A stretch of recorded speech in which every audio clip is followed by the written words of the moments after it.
शादी के बाद ये पहली बार था जब शिवलाल अपने ससुराल जा रहा था। उसकी पत्नी गौरी 2 दिन पहले ही मायके पहुंच चुकी थी। जब शिवलाल अपने ससुराल के गांव की एक छोटी सी किराने की दुकान के सामने से गुजर रहा था, तभी दुकानदार ने उसे आवाज दी। अरे शिवलाल, अरे ओ शिवलाल, कैसे हो? मैं ठीक हूँ जगतराम काका। आप लोग सब ठीक ठाक हो कि नहीं? जगतराम काका मुस्कुराए और बोले, हाँ, भगवान की दया से सब चल रहा है। तो तुम अपने ससुर के घर जा रहे हो? हमारी गौरी तो दिख नहीं रही, वो कहाँ है? वो नहीं आई? वो 2 दिन पहले ही आ गई थी काका। मेरा कुछ काम बाकी था, सब निपटा कर अभी आया हूँ। जगतराम काका ने प्यार से सिर हिलाया। अच्छा किया। तो अब कुछ दिन रहोगे या चले जाओगे? हाँ, यही कोई 1-2 हफ्ते तो रहूंगा ही। तो आज जल्दी घर चले जाना, शाम हो चली है। अंधेरा होने से पहले पहुंच जाना। क्यों काका, शाम हो जाए तो उससे क्या होगा? जगतराम काका थोड़ा हिचकिचाए। अरे कुछ नहीं, तुम नए हो, अंधेरे रास्ते में दिक्कत होगी, बस इसलिए बोल रहा।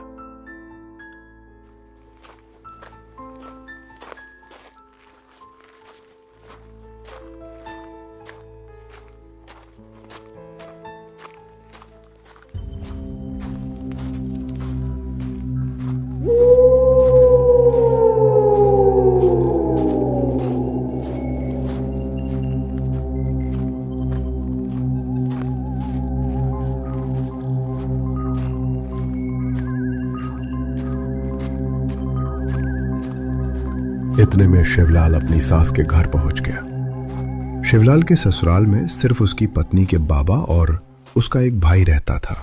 माँ बीमारी की वजह से कुछ साल पहले चल बसी थी। अरे देखो तो कौन आया है। आओ बेटा आओ, कितने दिन बाद आए हो। तुम्हारे माँ बाबू कैसे हैं? सब ठीक है बाबा, आप लोग सब कैसे हैं? हाँ बेटा, हम सब ठीक हैं। बाबा, ये मछली और कुछ रसगुल्ले लाया हूँ, रख लीजिए। अच्छा चलो अंदर आओ, तुम कपड़े बदलो, मैं पानी नाश्ता लगाता हूं। गौरी, ओ गौरी, जरा रसोई में आओ, जमाई आए हैं।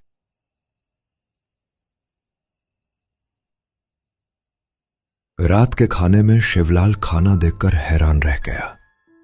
पीतल की थाली में ढेर सारा चावल, दाल, 2-3 तरह की मछली, मिठाई, इतना कुछ देखकर शिवलाल घबरा गया। अरे इतना सब क्यों बनाया है? मैं इतना खाना खा नहीं पाऊंगा। गौरी, तुमने बाबा को बताया नहीं कि मैं ज्यादा नहीं खाता? गौरी के बाबा अपने जमाई बाबू से काफी लगाव रखते थे, इसलिए उन्होंने शिवलाल के लिए इतना खाने का इंतजाम किया। हाँ बताया था, लेकिन जमाई को कम खिलाएं ऐसा कैसे हो सकता है। खाओ बेटा खाओ, और चाहिए तो बताना। नहीं नहीं, पहले यही खत्म कर लूं, फिर देखूंगा। रात का खाना खाकर जब सब सोने गए, शिवलाल ने गौरी से कहा, मैं क्या बोल रहा हूँ सुनो ना, कल मैं अपने एक दोस्त के घर जाऊंगा, वो इसी गांव में रहता है। जाओ, लेकिन शाम होने से पहले लौट आना। क्यों? शाम को ऐसा क्या हो जाता है? जगतराम काका भी यही कह रहे थे। आते समय रास्ते में एक बरगद का पेड़ देखा था आपने? ध्यान नहीं दिया। क्यों, क्या हुआ? अरे गांव वाले कहते हैं कि उस पेड़ पर कुछ रहता है। क्या? कौन रहता है? राम राम, रात में उनका नाम नहीं लेते। ओ अच्छा अच्छा, अब समझा मैं।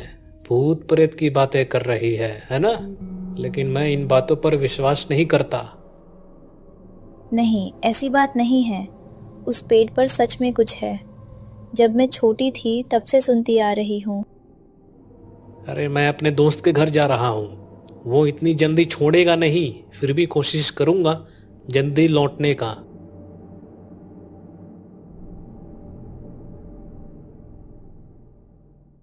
अगले दिन शिवलाल दोस्त के घर के लिए निकल ही रहा था कि अरे कहाँ जा रहे हैं जमाई बाबू?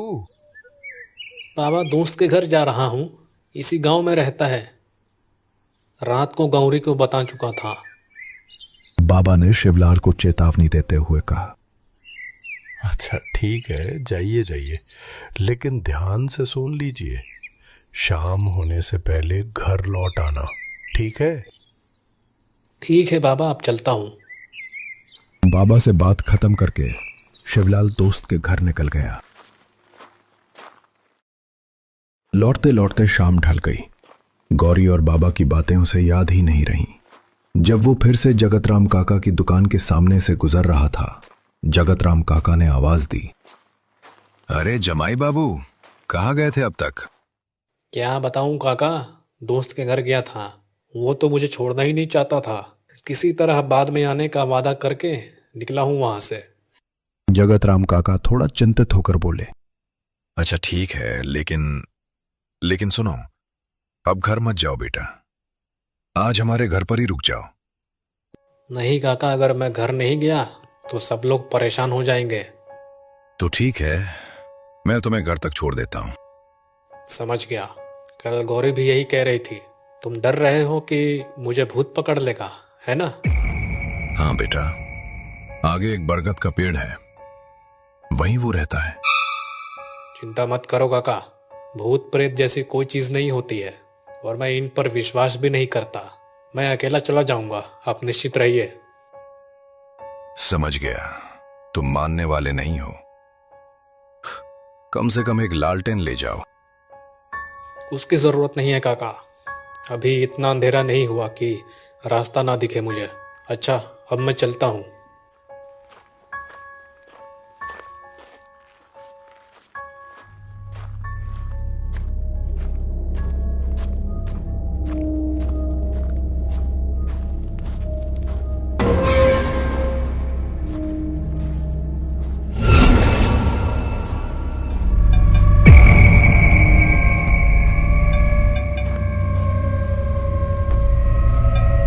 शिवलाल घर पहुंच गया। अरे तुम आ गए। मैंने तुम्हें कहा था ना कि शाम से पहले घर आ जाना। तुम चुप रहो तो गौरी। हाँ जमाई बाबू, सब ठीक तो है ना? रास्ते में कोई परेशानी तो नहीं हुई? शिवलाल ने बस सिर हिलाया और चुपचाप कमरे में चला गया। बाबा, इसे क्या हुआ? मुझे कुछ अजीब लग रहा है। अरे कुछ नहीं बेटा, इतना पैदल चलकर आए हैं, इसलिए शायद थक गए हैं। चलो खाना लगाते हैं। तुम ठीक हो ना? घर आते समय उस बरगद के पेड़ के पास कुछ देखा था क्या? शिवलाल फिर भी चुप रहा। गौरी ने सोचा कि वो बहुत थक गया है, इसलिए उसने और कुछ नहीं पूछा और खुद भी सो गई।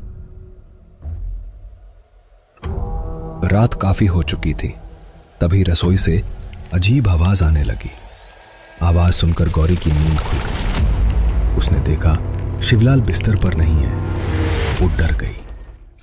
गौरी बाहर आई, लेकिन शिवलाल कहीं दिखाई नहीं दिया। डर के मारे वो अपने पिता और भाई को बुलाई।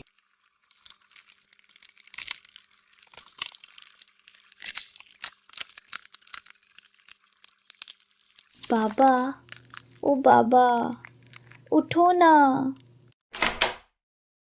क्या हुआ? इतनी रात को क्यों जगा रही हो?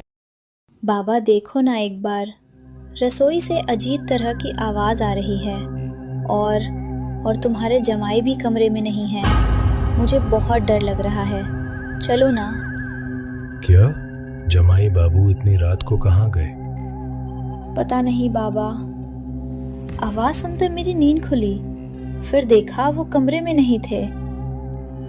ठीक है, चलो पहले रसोई में जाकर देखते हैं। तीनों जब रसोई के दरवाजे के पास पहुंचे तो जो उन्होंने देखा उससे उनके पैरों तले जमीन खिसक गई।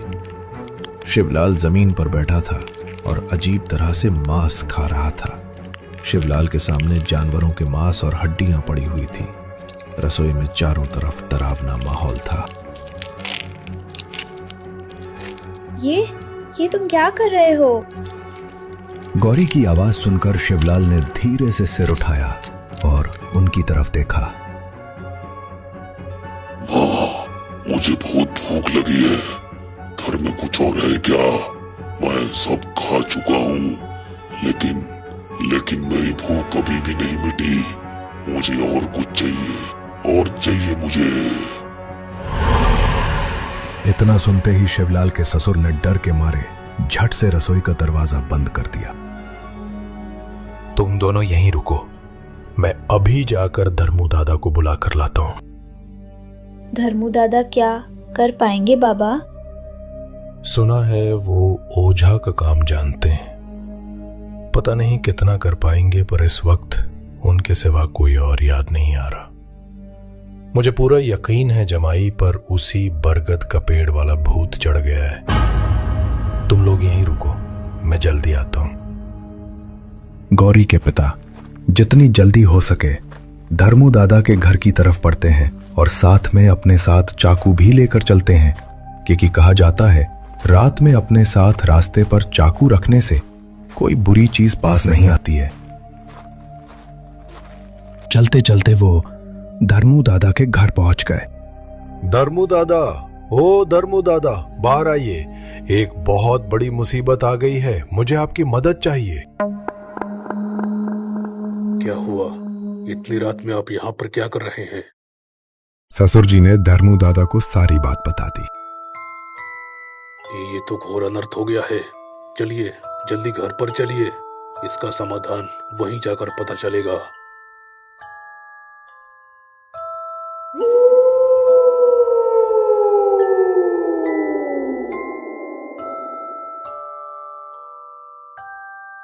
कुछ देर बाद शिवलाल के ससुर धर्मू दादा को साथ लेकर लौटे। धर्मू दादा देखो ना, इनकी हालत कैसी हो गई है। सब मुझे बता दिया गया है। देखो बरिंदा, मैं कोई बहुत बड़ा साधु या तांत्रिक तो नहीं हूँ, बस थोड़ी बहुत विद्या जानता हूँ। जो कर पाऊंगा वही करूंगा, लेकिन एक बात पक्की है, आज उस भूत को जमाई के शरीर से उतार कर ही छोड़ूंगा। धर्मू दादा, जो कर सकते हो करो, बस मेरे जमाई को उस भूत से बचा लो। धर्मू दादा ने धीरे से रसोई का दरवाजा खोला तो देखा कि सामने एक डरावनी आकृति बैठी थी और शिवलाल उसके पास बेसुध पड़ा था। भूत को अपने आंखों के सामने देखकर सबके होश उड़ गए। अब तक उन्होंने सिर्फ गांव वालों से ही सुना था, लेकिन आज वही भयानक भूत उनके सामने था।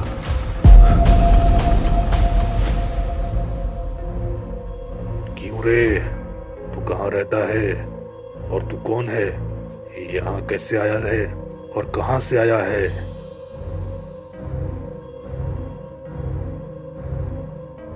क्यों रे, तुझे क्यों बताऊं? तू है कौन? अच्छा, नहीं बताना तो मत बता। ये देख। धर्मू दादा ने अपने हाथ में पकड़ी चीज को अपने मन में कोई मंत्र जाप पढ़ते हुए उस प्रेत की तरफ फेंक दिया।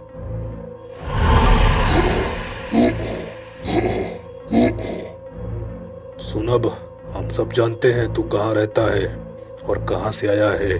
अभी इसी वक्त अगर तू जमाई का शरीर छोड़कर नहीं गया तो तेरा अंजाम बहुत बुरा होगा। नहीं तो क्या कर लेगा? तू मुझे डरा नहीं सकता। मुझे पता है तेरे पास कोई ताकत नहीं है। मैं ये शरीर नहीं छोड़ूंगा। इतना कहते ही धर्मू दादा ने फिर से वही चीज फेंकी और पल भर में वो डरावनी आकृति गायब हो गई।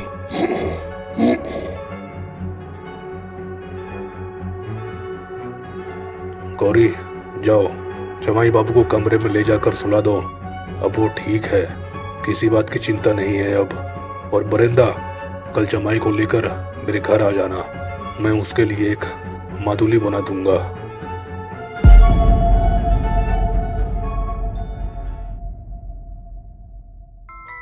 अगले दिन बरेन दादा ने गांव वालों को कल रात की सारी बात बता दी। बरेन दादा, मुसीबत अभी खत्म नहीं हुई है। आपके जमाई बाबू को जितना हो सके इस गांव से बाहर भेज दीजिए और हमें जल्द ही उस प्रेत को विनाश करना होगा। तब तक पूरे गांव में यह सूचना फैला दो, कोई भी शाम के बाद घर से बाहर ना निकले। हाँ अवश्य, आप बिल्कुल सही कह रहे हैं। कुछ दिनों बाद शिवलाल पूरी तरह ठीक हो गया। वो गौरी को लेकर अपने गांव वापस चला गया।